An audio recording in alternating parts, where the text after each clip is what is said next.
retard la situation de Pasteur Lolo qui est à Tarac, qui cache à Tarac. Soyez les bienvenus. Si c'est les premières fois que vous venez dans cette église, n'hésitez pas à vous manifester, à vous faire connaître, qu'on puisse vous présenter. Dimanche 26 septembre, on va avoir un dimanche particulier, puisqu'on va faire un dimanche d'évangélisation. Et pour ça, on a invité Pierre-Yves Scotto. Est-ce que vous connaissez Pierre-Yves Scotto? Oui, il est déjà venu ici. Donc pour ceux qui ne le connaissent pas, c'est un frère qui a vraiment un talent dans la musique, dans le chant. Il a fait tout le cursus conservatoire et le cursus universitaire en musicologie. Et c'est vraiment quelqu'un avec une qualité de voix, un timbre, ce savoir-faire dans les chants que je n'ai pas. Et donc, venez le samedi 26, prenez le dimanche 26, pensez à prendre quelques prospectus donc, pour inviter des gens. Ça sera un culte différent, ça sera pas un culte qu'avec Dieu, ça sera vraiment un culte axé sur l'évangélisation. Donc ces prospectus sont à l'accueil. Bien entendu, il y a une nécessité. Vous avez un rôle important, c'est préparer ce culte dans la prière. Amen. Qui s'engage ici à prier tous les jours jusqu'au 26, prendre du temps pour ça? Amen. On est 3, 4, 10, 12. Amen. Amen. Si vous invitez des amis, vous n'avez pas prié avant, c'est moins bien. Le Seigneur, il est fidèle, mais nous, on doit aussi être fidèles. Amen. Une autre petite annonce. Qui veut qu'ici les enfants soient bénis? Amen. Amen, hein. On a des laissez les bras en l'air. Qui veut ici que les enfants soient bénis? Ok, on laisse les bras en l'air. On a besoin de 2 personnes pour le culte des enfants qui reprend ce dimanche. Voilà, ceux qui ont les bras en l'air, ils peuvent penser à se rapprocher de Maggie pour s'occuper de ça. C'est vraiment important. C'est dans les jeunes années aussi que les enfants ont besoin du Seigneur. Aujourd'hui, encore plus dans le monde, il y a de la violence, il y a de la pornographie. Dans les petites écoles, il y a déjà des choses terribles. Là, cette année, il y a tout un truc avec ceux qui sont en 2010, qui sont harcelés par les autres un peu partout en France. Ils ont vraiment besoin de vous. On a besoin aussi que vous inscriviez vos enfants. Plutôt vos enfants ont besoin que vous les inscriviez. Il y a des fiches d'inscription à l'accueil. Vous les prenez, vous les remplissez. Et pareil, vous nous les faites passer. On a encore besoin de 2 personnes pour les tout petits. Qui aime bien, pendant le culte, quand les enfants pleurent? Bon, moi, j'aime pas quand les enfants pleurent. Qui aime bien pendant le culte, quand la couche déborde? Personne n'aime bien. C'est pour ça qu'on a mis en place un service pour l'Église, d'aider les tout petits, parce que c'est long des fois pour eux tout un culte. Et il y a vraiment besoin de bras. Et là, une fois de plus, on bénit ces enfants en leur donnant de l'amour, et on bénit les familles, et on bénit les gens qui viennent dans l'église et qui peuvent se concentrer sur le message, peut-être des gens qui viennent pour la première fois sans entendre crier. Et pour ça, donc, il faut vous rapprocher de notre sœur Sophie Lingua. Donc vous ne pouvez pas la rater, c'est la seule avec une poussette. Elle ne fait pas se lever, mais vous plairez la poussette, vous plairez Sophie. Petit rappel, les réunions habituelles, l'édification le mardi à 19h et la prière le vendredi donc à 12h30 et à 19h. Sentez-vous libre de venir. Dernier petit sujet, les offrandes. Alors je sais que c'est compliqué les offrandes avec le Covid. Donc pour ce dimanche, on va encore regarder le tronc. N'oubliez pas en partant de déposer votre dîme ou vos offrandes dans le tronc. Vous avez la possibilité de conserver bien entendu les virements bancaires, ça marche très bien. Mais on est en train de réfléchir à quelque chose. On a une réunion du conseil cette semaine pour peut-être reprendre avec un protocole particulier le ramassage des offrandes. Ça serait quand même mieux de mettre dans le tronc et on pourrait prier pour les offrandes pour que Dieu bénisse et dirige leur utilisation. Amen. Amen. On laisse toute la place à notre frère le pasteur Bertrand. Amen. Je demande à quelqu'un, Mathieu, tu veux bien prier pour ce temps d'édification, d'enseignement. Amen. Seigneur mon Dieu, nous te remercions pour ces moments que nous pouvons mettre à part, Seigneur, pour ces moments où nous pouvons tous ensemble, Seigneur mon Dieu, tous réunis, Seigneur, écouter ta parole, ton enseignement, ce que tu as voulu nous dire ce matin. Bonjour à tous et à toutes. C'est avec joie que ce matin je suis là avec vous. L'honneur de ma part que notre pasteur me donne cette opportunité de partager la parole de Dieu avec vous. Amen. Et j'étais très content d'être avec vous et de voir des frères et sœurs, ça fait un bout de temps qu'on ne s'est pas vu. Amen. Amen. Nous sommes dans la maison de notre Père. C'est vraiment bien ça. La maison de notre Père céleste. Heureux de te voir, Mathieu, avec le bébé, avec sa maman. Ravi. Le mardi, j'étais là et le frère a apporté une parole qui jetait là-bas derrière et ça m'a beaucoup touché. Le frère Philippe, il a dit quelque chose qui est très important et quand je suis rentré chez moi à la maison, j'ai resté sur ce... Il a pris un verset et j'ai commencé à lire, j'ai lu tout le chapitre à la maison et j'ai commencé à lire le chapitre 16, j'ai commencé à lire au chapitre 17 et je commençais à manger cette page-là et je voulais vraiment partager ça à l'église. Regardez, moi je venais avec une prédication là, que j'ai fait, et je le mets là. Mais le Seigneur m'en voulait que je puisse parler sur ce que le frère a dit le mardi. Parce que c'est important pour nous. Et quand je commence à relire ça, je commence à réaliser également des choses très importantes de ce que le frère a dit. C'est pour cela, rapidement, nous allons prendre notre Bible dans 2 Rois au chapitre 21, verset 10. Ça, c'est mon verset d'introduction. 2 Rois au chapitre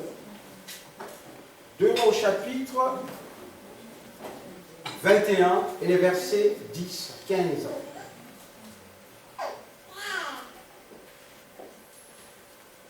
C'est affiché ou pas? Et si ce n'est pas affiché, mangez ma Bible d'abord. Je peux lire ça. 2 Rois au chapitre. On nous parle ici de Manassé. On parle de Manassé qui était le roi de Juda.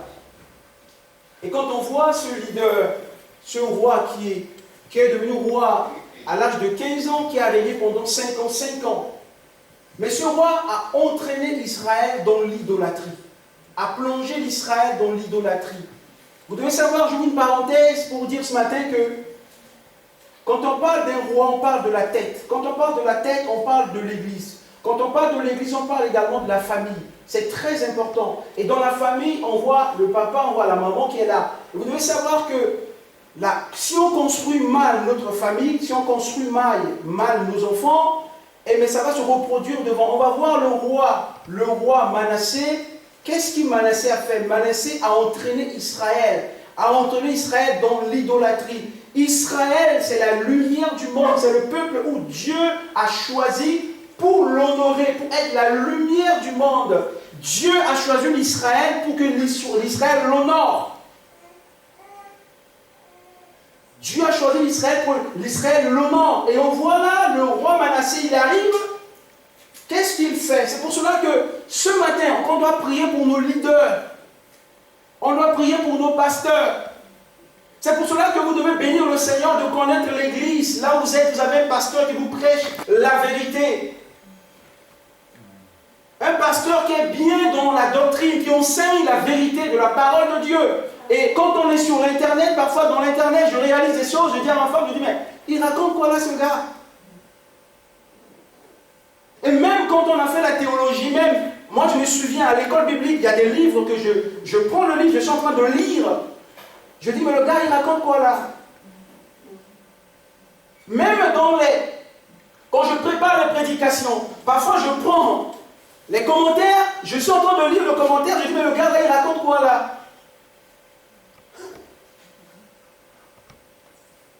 Et c'est important de s'attacher à une église et qu'on sait que la Bible dit que les chrétiens de Béret, ils examinaient la Bible, ils examinaient la parole de Dieu.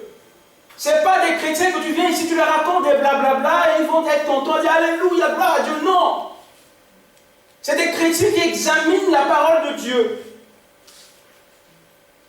Et on voit là Israël, Manassé a plongé le peuple dans l'idolâtrie, à ce que le peuple a commencé à désirer. Le peuple ne veut plus écouter la vraie parole, la parole pure de Dieu. Le peuple désire maintenant faire ce qu'ils veulent. Et la Bible, quand j'ai lu ce verset, la Bible dit que même que lorsque Manassé est décédé, l'Israël est en train de suivre subir les conséquences de ce qu'il avait fait.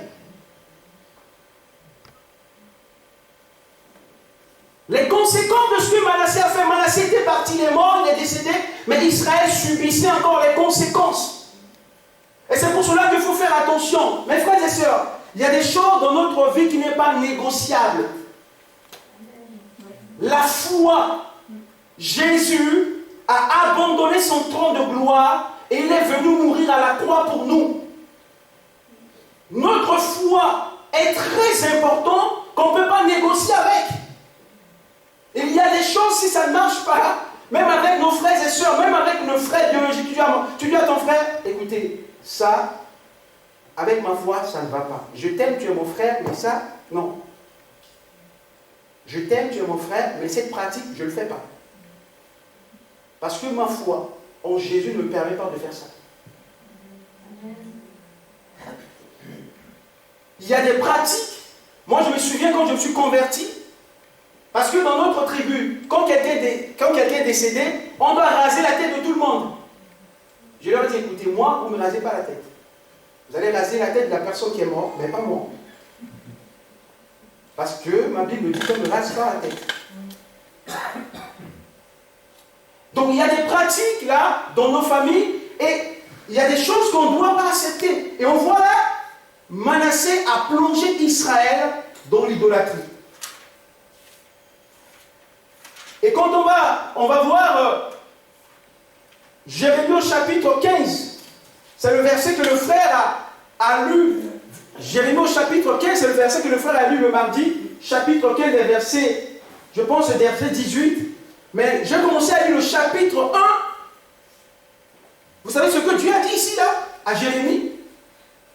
Et j'ai resté comme je dis, mais comment Dieu va dire à Jérémie, même si Moïse vient intercéder pour le peuple, et même Samuel vient intercéder, Dieu a dit, ce qu'il a résolu, c'est inévocable.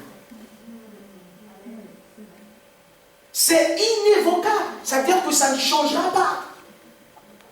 Et Dieu commençait à étaler les choses, Dieu commençait à expliquer les choses. Il a dit, écoutez, Jérémie, je te dis, parce que lorsque tu n'étais pas encore né, j'étais déjà choisi. Et ce matin, vous qui êtes là devant moi, c'est Dieu qui vous a choisi. Nous ne sommes pas des fruits d'hasard. C'est Dieu qui nous a choisis. Et la Bible dit, Jérémie au chapitre 15, verset 1, on va lire, l'Éternel dit, quand Moïse et Samuel se présenteraient devant moi, je ne serai pas favorable à ce peuple. Il parle de Israël. Il parle là de Israël, le peuple de Dieu, le peuple choisi par Dieu. Le peuple est tombé dans l'apostasie. Le peuple est tombé dans l'idolâtrie. Jusqu'à ce que Dieu a attendu. Vous savez que la patience de Dieu, vous savez, Dieu a laissé le temps à Noé de construire l'arche. Il a dit à Noé, parle un peu. Noé a parlé, Noé a parlé. Noé a parlé, Noé a parlé. Et le jour qu'il a dit, ben, tu fermes, je donne-moi les clés. Le salut actuellement, la grâce de Dieu est là. La grâce de Dieu est encore là. Mais Dieu est patient, il attend les hommes. Et ce n'est pas Dieu qui va aller les chercher. Parce que Dieu a créé l'homme avec la volonté de choisir ou de ne pas choisir. Dieu nous a créés avec la volonté. Et Dieu laisse l'homme à faire son propre choix. Mais c'est seulement à la fin. Et que Dieu va dire, écoute, c'est toi qui as fait ton choix. Je t'ai laissé la liberté de faire, tu as fait ton propre choix, mais tu vas subir les conséquences de tes propres choix. Et on voit là, la Bible dit, Dieu a décidé. Et Dieu va dire, et s'ils te disent, où irons-nous, tu leur répondras. Ainsi parle l'Éternel. C'est Dieu qui parle. À la mort, ceux qui sont pour la mort. À l'épée, ceux qui sont pour l'épée. À la famine, ceux qui sont pour la famine. À la captivité, ceux qui sont pour la captivité. Et ce que a été dit a été fait. Israël était parti en captivité. Israël était parti en captivité à cause de l'idolâtrie. Et mais ce qui a retenu mon attention dans ce chapitre 15, la partie qui ici, là, à la partie de la fin, on va voir deux conditions. Deux conditions qui sont très importantes que je voulais souligner pour l'église ce matin, pour nous ce matin. Parce que lorsque le frère a donné ce verset, je suis rentré à la maison et j'ai prié même ici à l'église pour moi personnellement. Au chapitre, au verset 19, c'est pourquoi ainsi parle l'Éternel.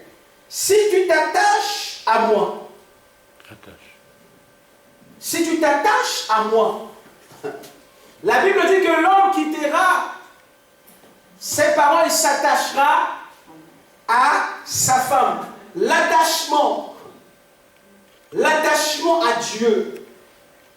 On ne veut pas dire que vous êtes attachés, être ensemble avec le Seigneur. Et Dieu dit à Jérémie, si tu t'attaches à moi, ça veut dire que tu restes avec moi, je te reprendrai et tu tiendras devant moi. Dieu lui dit ça. Si tu t'attaches, on voit l'attachement à Dieu ici. Et l'attachement à Dieu est très important. On peut venir à l'église, mais on n'est pas attaché avec Dieu. Hein. Attaché avec Dieu, c'est quelque chose de très fort.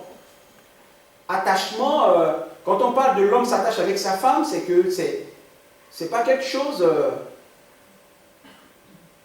attaché avec sa femme, c'est-à-dire que vous faites des choses en commun, vous décidez en commun. Il n'y a pas... Voilà, tout est en commun.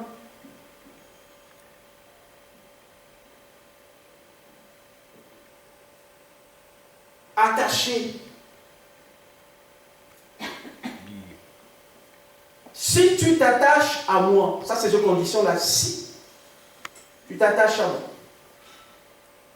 Et la partie la plus importante ici que j'avais vraiment pris ça pour moi, si tu te sépares de ce qui est précieux,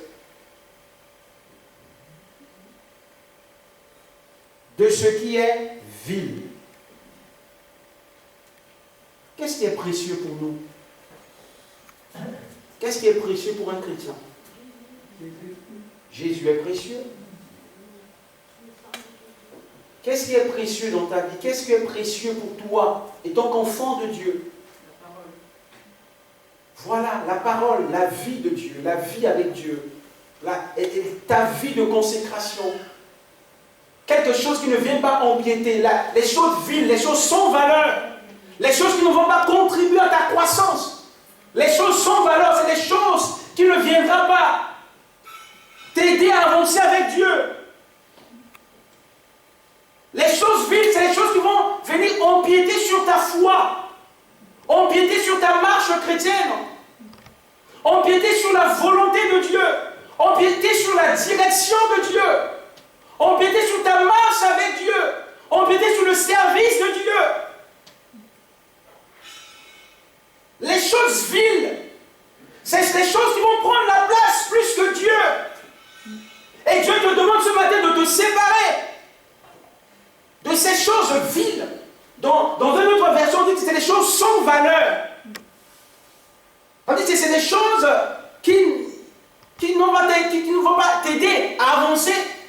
C'est des choses où Dieu demande à Jérémie, débarrasse de toi, sépare. Il faut qu'il y ait une séparation de cela. Et quand le frère a donné ce verset, la façon dont j'avais compris, c'était tellement fort à l'intérieur de moi. Vous savez, c'est important que dans notre marche chrétienne, on puisse voir qu'est-ce que je donne plus de valeur. Est-ce que je donne plus de valeur aux choses de Dieu ou à mes temps à moi ou à mes choses à moi, ou je donne plus de valeur aux choses de Dieu?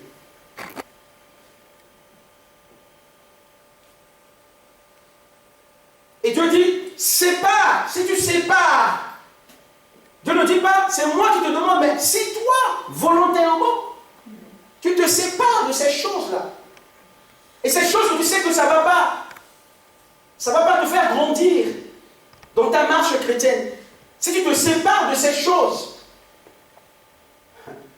Dieu a dit, si tu te sépares de ces choses, qu'est-ce que Dieu a dit? Si tu te sépares de ces choses, tu deviendras. Écoutez, Dieu a dit, si tu te sépares ce qui est précieux de ce qui est vil, tu seras comme ma bouche. Et alors ça, j'ai pleuré. J'ai dit, devenir la bouche de Dieu. Vous savez, ça veut dire, devenir la bouche de Dieu, ça veut dire que ce qui sort de ma bouche, c'est validé par Dieu. C'est validé par le ciel. C'est-à-dire que le ciel valide. Quand on devient la bouche de Dieu, ce qu'on dit, il y a un effet derrière. Lorsqu'on parle à quelqu'un, cette personne est impactée par notre parole. Il rentre chez lui à la maison, il est touché par cette parole-là. Lorsqu'on devient la bouche de Dieu, tout ce qu'on dit va impacter la vie des autres.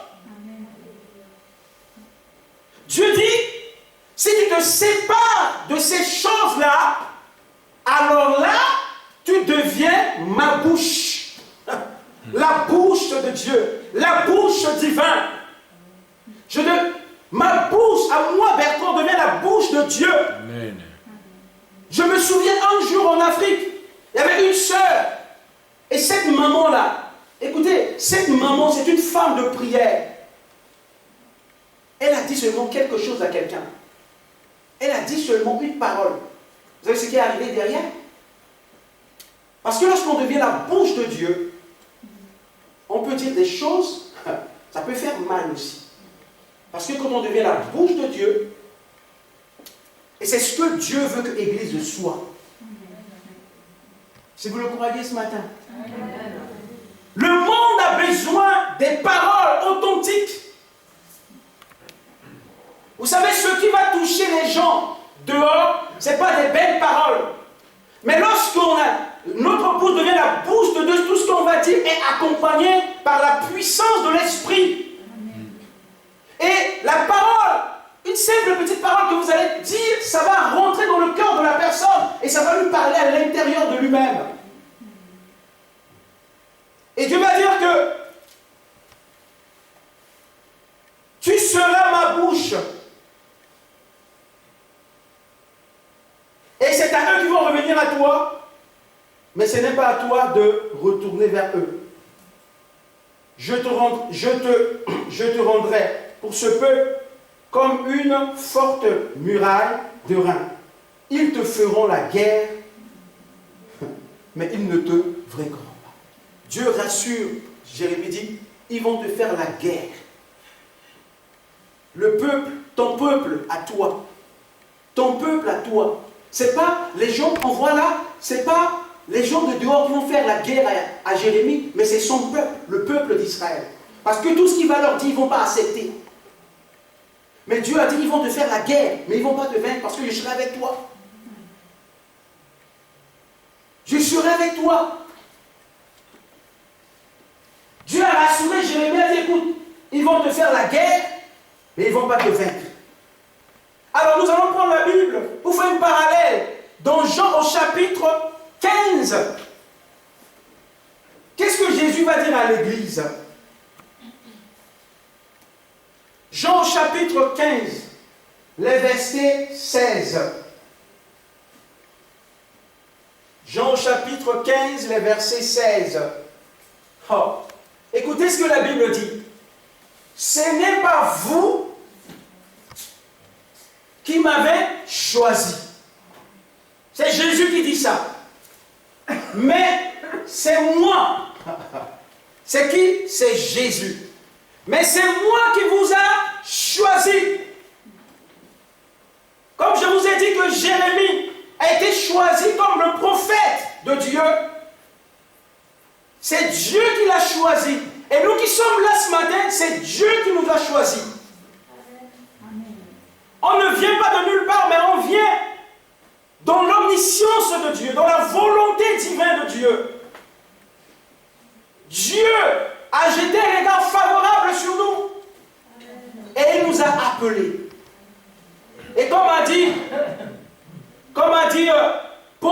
Corinthiens, Dieu nous a transportés dans le monde de ténèbres, dans son admirable lumière. Oh, quel passage! Dieu nous a transportés. C'est extraordinaire ces choses-là. Et la Bible dit, c'est Dieu qui nous a choisis. Je vous ai choisi, il insiste, je vous ai choisi et je vous ai établi. Et la Bible dit que Dieu a fait de nous le royaume de sacrificateurs. Vous savez, c'est les sacrificateurs qui avaient le droit de rentrer dans le lieu très saint. Mais Christ, lorsqu'il était venu, la voile a été déchirée. C'est pour cela, mon frère, ma soeur, il n'y a pas d'excuse pour toi. Ah oui, il n'y a pas d'excuse pour toi. Parce que Dieu veut te servir de toi. Il veut te servir de toi. Pour que ta parole puisse impacter notre génération. Dieu t'a établi. Il t'a choisi. Et il t'a établi. Et écoutez ce que Jésus va dire. Je vous ai choisi et je vous ai établi afin que vous alliez et que vous portiez du fruit. Ah, ça c'est compliqué. Vous savez, il faut dissocier le don spirituel. Le don spirituel, c'est de Dieu à nous. Le don spirituel, c'est de Dieu à nous. Mais porter de fruits, c'est de nous à Dieu. Il y a de boulot, hein? Il y a de boulot là. Porter de fruits, c'est pas à Dieu, hein? C'est à nous de porter de fruits. C'est à nous. Et donc, Église de Dieu, ce que Dieu attend, Jésus a dit, je l'ai insisté, a dit, afin que vous alliez et que vous portez des fruits, et que vos fruits... On parle de demeurer là. Quand on parle de demeurer, on parle de constance là ici.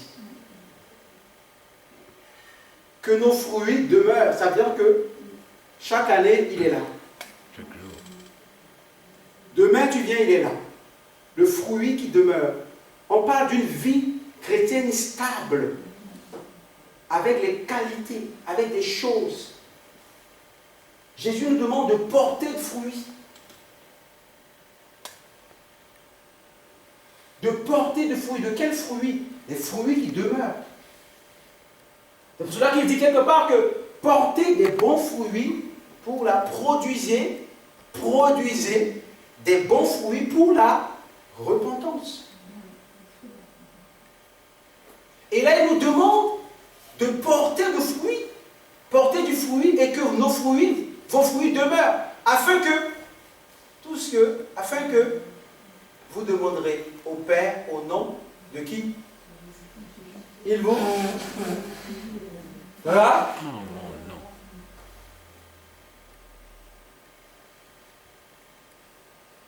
Il y a des choses, parfois, Dieu ne va pas nous donner parce qu'il voit en nous qu'il y a des choses, on n'a pas certaines... Vous savez, il y a la souveraineté de Dieu parfois. Mais il y a des choses que Dieu sait pour nous protéger, il ne va pas nous donner. Et on ne connaît même pas pourquoi il n'a pas fait. Pourquoi il n'a pas donné. C'est pour cela que même étant serviteur de Dieu, parfois les gens peuvent venir vers nous vous demander, mais pasteur, mais pourquoi je prie ça, ça arrive pas, je ne sais pas. Dieu le sait. Parce que Dieu nous connaît mieux que nous-mêmes. Et Dieu, ce qu'il attend de nous, c'est du fruit. Porter du fruit. Et ce que Dieu attendait d'Israël. Et le fruit que Israël devait porter, Israël portait quel fruit ici? Israël portait le fruit de l'idolâtrie. L'idolâtrie, c'est que Israël a changé Dieu.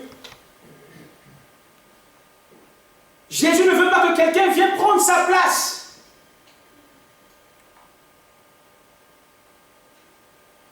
On dit que on appelle l'Église l'époux de Dieu. Qui peut, je ne sais pas, je suis marié là, si quelqu'un vient me dire Bertrand, il va avoir de problème avec moi. Ma femme, c'est l'exclusivité pour moi là. Ça ne change pas, non. Ça, c'est la mentalité du monde de faire des échanges. Ça, c'est la perversité mondaine. N'est-ce pas? Dans le monde, ça se fait. C'est dans cette pratique occulte-là, bizarre. Mais la femme, elle est exclusive pour son mari. L'église, elle est exclusive pour Jésus. Et Jésus ne permet pas à l'église d'avoir un autre mari en dehors de lui. N'est-ce pas? Et Dieu également, Israël, tu n'as pas une autre personne que moi. C'est moi ton Dieu. Alors, dans notre vie, parfois, il y a des choses qui peuvent être dites. Il y a des choses dans notre vie qui peuvent être notre idole. On peut idolâtrer des choses dans notre vie. Il y a certaines personnes, c'est des choses, c'est des biens matériels. Il y a certaines personnes, tu ne touches pas sa voiture. Tu vois, sa voiture, c'est son idolâtre. Il y a d'autres qui disent, j'adore ma voiture, j'adore ça, j'aime ça. Il y a d'autres personnes, c'est l'argent. Il y a d'autres personnes, c'est les biens. C'est les biens. C'est les biens matériels qui prennent la place de Dieu. Et c'est dangereux, ça. Tout ce qui prend la place de Dieu, c'est pas bien. Dans notre vie, dans notre marche en chrétienne, si quelque chose vient empiéter, prendre la place de Dieu, et c'est ça que Dieu a dit à Israël. Manassé vous a conduit dans l'idolâtrie, et vous êtes restés dans l'idolâtrie. Et c'est pour cela que l'Église que nous sommes, nous devons faire attention dans notre marche chrétienne que rien de ce monde puisse prendre la place de Dieu, la place de Jésus. Parce que Jésus a payé le prix pour nous. Il a donné sa vie à la croix pour nous. Si quelque chose vient pour prendre la place petit à petit, vient prendre la place de Jésus petit à petit, demandez au secours tout de suite. Demandez l'aide tout de suite. C'est ça que la Bible dit, portez des fruits. Les fruits spirituels, comme Paul a dit. Vous connaissez bien les fruits dans la patience.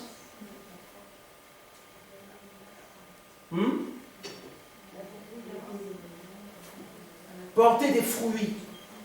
C'est ce que Jésus nous demande ce matin. Et lorsqu'on porte ces fruits, on est fort. On peut avancer avec le Seigneur.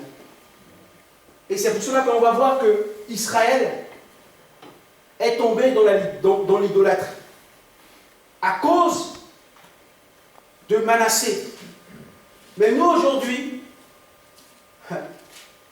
demain Dieu ne va pas demander notre pasteur parce que notre pasteur nous enseigne des belles paroles qui viennent de la part de Dieu. Maintenant c'est de notre devoir, de notre responsabilité de prendre ces paroles-là et de le mettre en pratique dans notre vie. Et si on ne met pas ces paroles en pratique dans notre vie, et que demain nous arrive à partir loin de Dieu, à se séparer de Dieu, moi je ne veux pas ça pour personne, parce que jour après je prie pour vous, l'Église de Dieu. Je prie pour l'Église. Mais nous sommes dans une société, parce que Israël était tombé dans une grande dépravation. Et nous sommes dans une société où plus nous sommes en train de plonger dans la dépravation. Le monde, tout ce que vous regardez à la télé, tout ce qui se passe. Et si nous étant qu'enfants de Dieu, on ne porte pas des fruits, et des fruits qui demeurent, un jour à l'autre, on va s'étonner de dire, mais moi je me souviens, un frère en Afrique, avec qui on a grandi ensemble, on priait ensemble. Il est seulement arrivé en France, il est tombé dans la drogue. Il ne va plus à l'église. Et ses parents en Afrique ne croyaient pas. Le jour qu'il est arrivé en Afrique, on le regardait. Il est resté dans la maison pendant 2-3 jours. Il sortait, il est bizarre.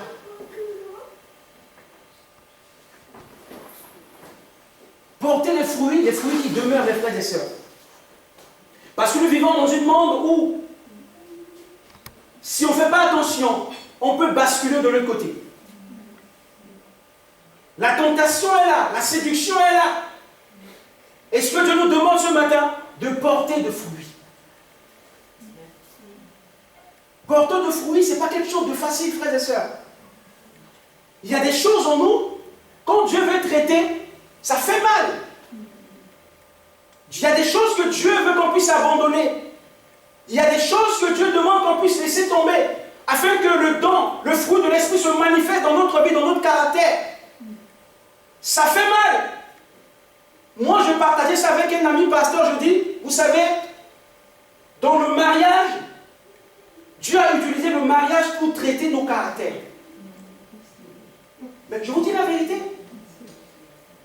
Je dis aux hommes qui sont là, je dis aux hommes qui sont là, aux femmes qui sont là, parce que lorsqu'on est seul, on fait ce qu'on veut. On pense qu'on est bien, ce qu'on fait c'est bien, mais lorsqu'on est marié, il y a l'autre qui va te dire non en face. Et parfois ça fait mal, parce que tu n'es jamais habitué quand on te dit non. Ah oui, la première fois que ma femme m'a dit non, j'ai dit mais donc parfois on peut dire non aussi.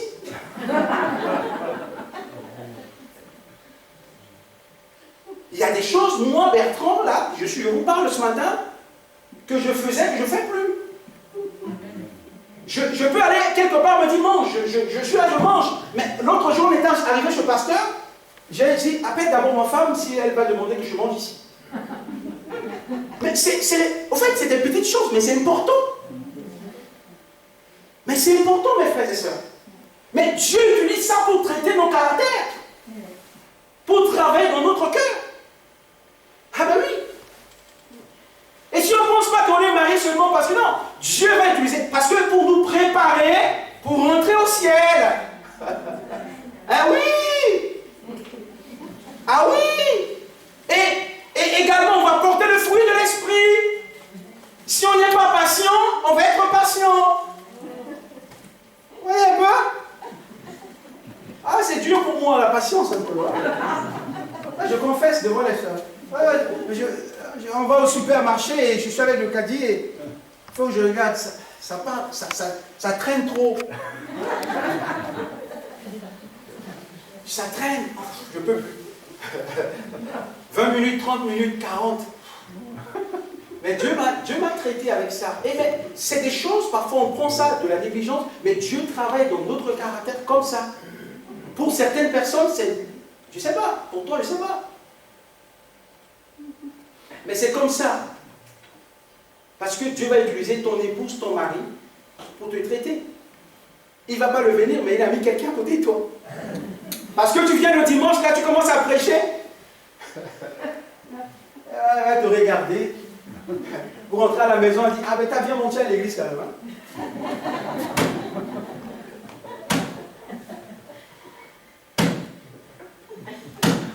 N'est-ce pas?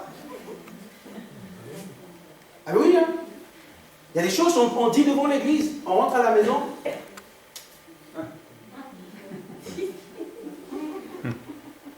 Ce que tu dis là, tu ne le fais jamais à la maison. C'est clair. Dieu veut que nous portons des fruits. Et Dieu va utiliser plusieurs façons, plusieurs manières pour nous traiter. Et si on n'accepte pas, même étant dans l'église, on ne va pas développer en nous le fruit de l'esprit. Et Jésus a dit, c'est moi qui vous ai choisi, afin que vous portez des fruits et vos fruits demeurent. C'est-à-dire que vos fruits restent et que les gens voient en toi quelque chose de Dieu, quelque chose de divin. Pourquoi? Parce que ça, les gens du monde attendent. La Bible dit que nous sommes la lumière du monde et le sel de la terre. On donne de saveur au monde. Le chrétien donne de saveur. Le chrétien a quelque chose à amener dans le monde. La lumière, ça fait dissiper les ténèbres. Et si, étant lumière que nous sommes, on ne brille pas, donc il y a un problème. Si le sel perd sa saveur, c'est fini. Et c'est pour cela que nous, étant qu'Église de Dieu, on doit se donner les mots. Parce que Christ nous a tout donné. C'est à nous maintenant ce que Dieu attend d'Israël. Et Dieu a attendu pendant longtemps. Dieu a attendu pendant longtemps. Dieu a attendu pendant longtemps, rien ne change. Dieu a dit, mais cette fois-ci, il faut que je règle le problème. Mais Dieu a réglé le problème de péché. Jésus a réglé ce problème-là. Et nous qui sommes enfants de Dieu, on doit faire de notre mieux par l'aide de Dieu, de porter de fruits. Comme je vous ai dit, le fruit qui demeure. Jusqu'à dans l'éternité.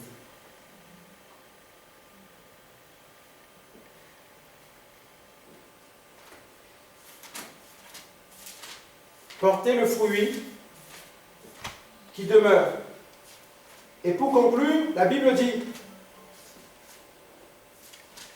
le diable est l'ennemi juré de l'Église. Et si on ne porte pas le fruit de l'esprit, ça peut être compliqué.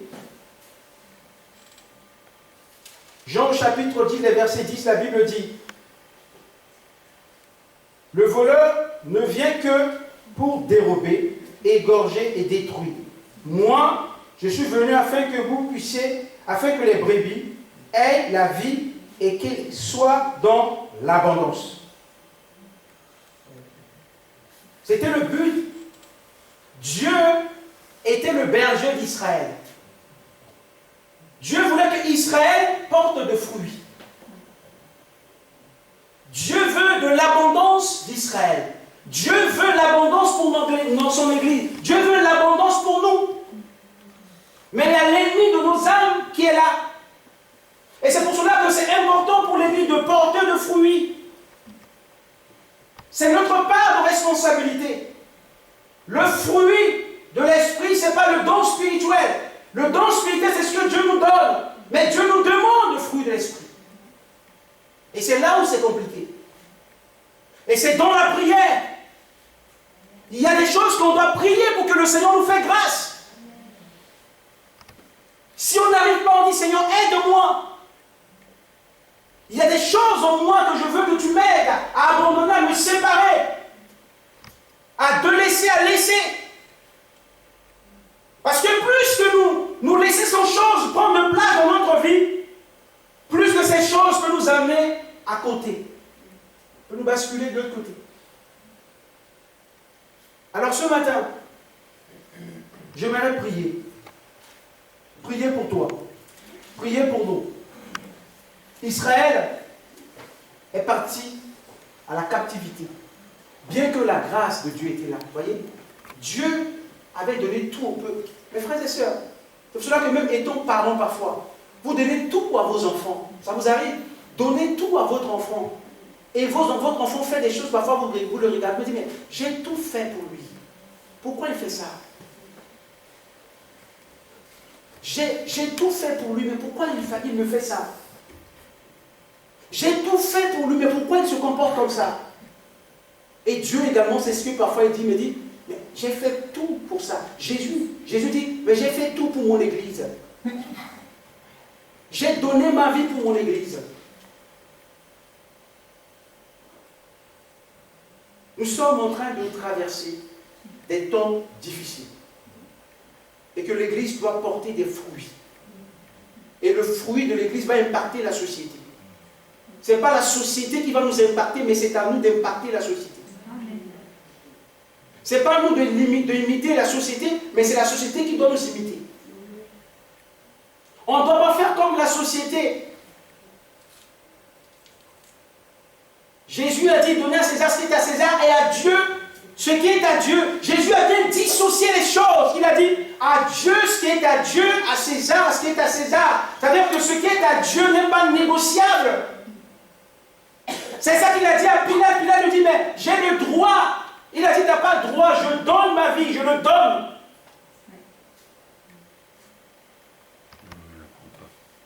L'Église n'est pas... le monde doit imiter l'Église, mais l'Église ne doit pas imiter le monde.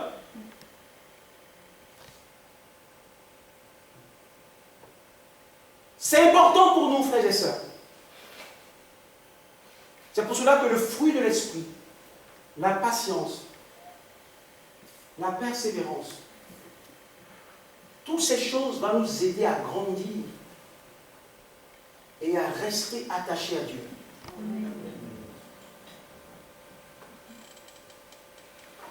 Jusqu'à ce qu'il vienne nous chercher. Parce que le but principal, c'est le ciel. La famille, restez unis avec vos enfants, avec vos familles, avec vos femmes. Parce que la tête, s'il ouvre la porte, le diable y rentre, il détruit la famille. Israël, même Manassé était mort, les conséquences, Israël a payé.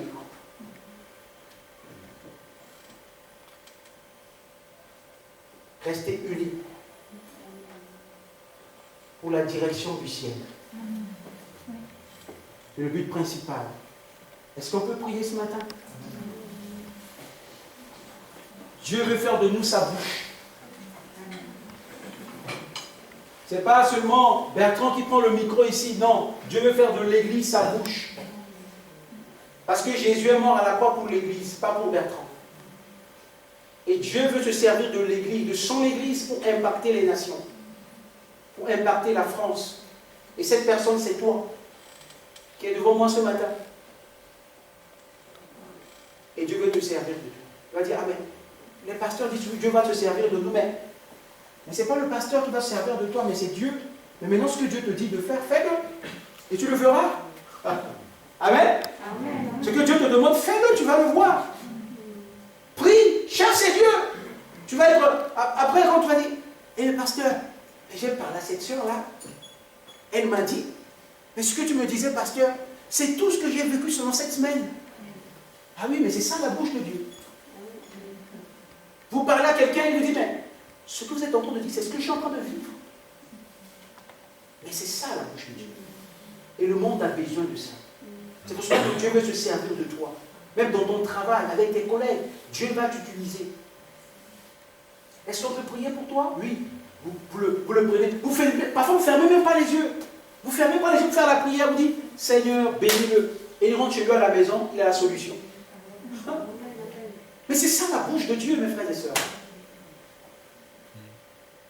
Vous priez, vous prenez votre téléphone, vous dites, alors, restez là, on va prier. Vous priez pour la personne au téléphone. Demain, il vous appelle, dit, Dieu a agi. Ça, c'est la bouche de Dieu. Et c'est ce que Dieu veut faire à travers de nos vies. La bouche de Dieu. Sépare-toi des choses précieuses, des choses vives. Et tu seras comme ma bouche. Ça m'a beaucoup touché. La bouche de Dieu.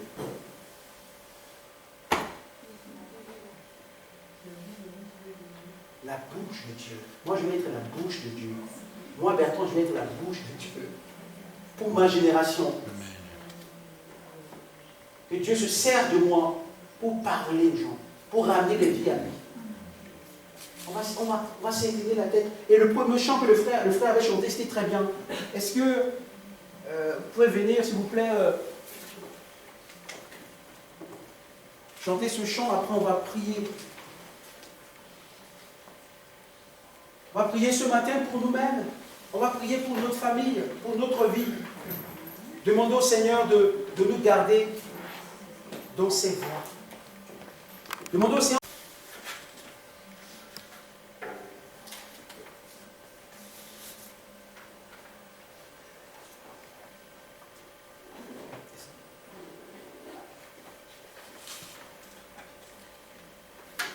La lettre de ce chant est très importante pour nous. On va le chanter, après quoi on va prier. Demandons au Seigneur ce matin de nous aider à se séparer des choses viles et des choses précieuses, nous le gardons. Le gardons. Notre foi en Jésus est précieux. Notre communion avec Jésus est précieux.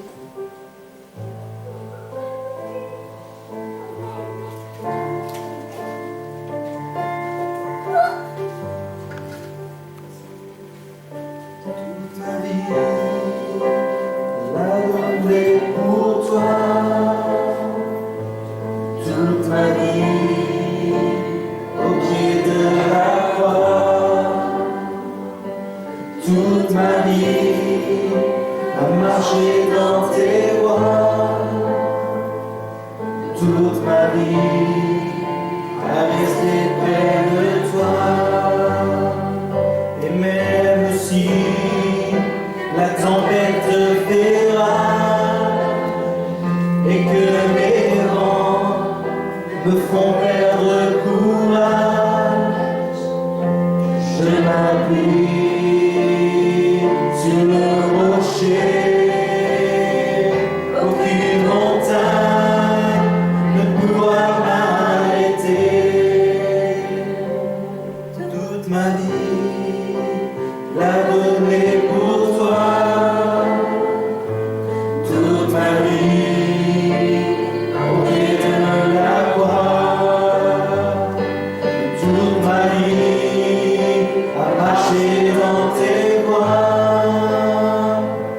Toute ma vie, à rester près de toi. Et même si la tempête fait rage et que mes vents me font perdre courage, je m'appuie sur le rocher. Aucune montagne ne pourra m'arrêter. Et même si la tempête fait rage et que mes vents me font perdre courage, je m'appuie sur le rocher. Aucune montagne ne pourra m'arrêter.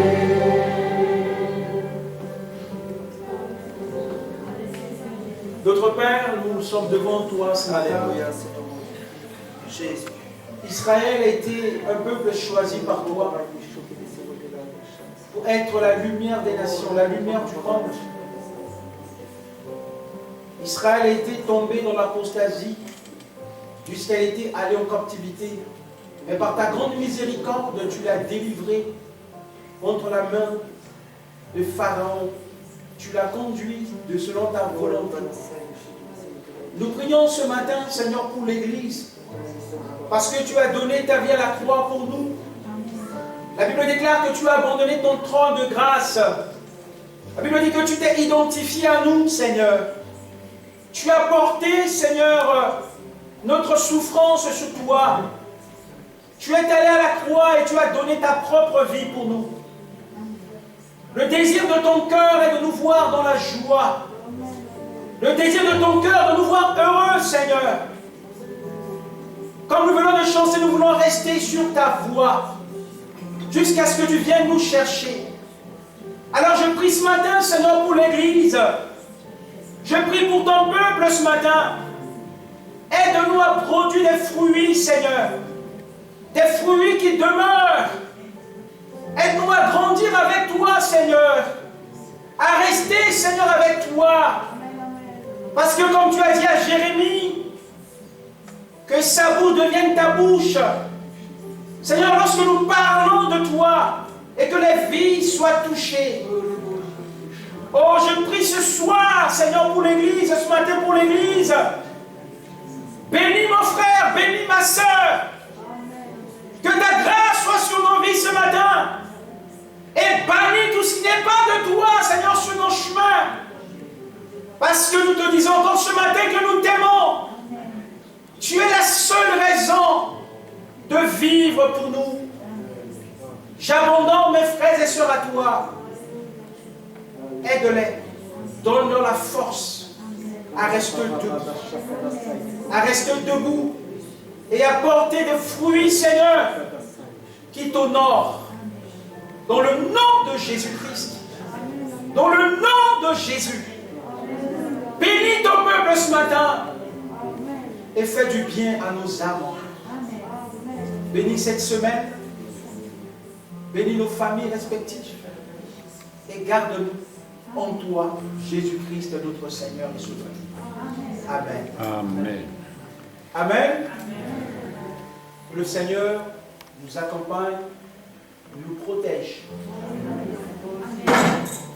Tout-Puissant,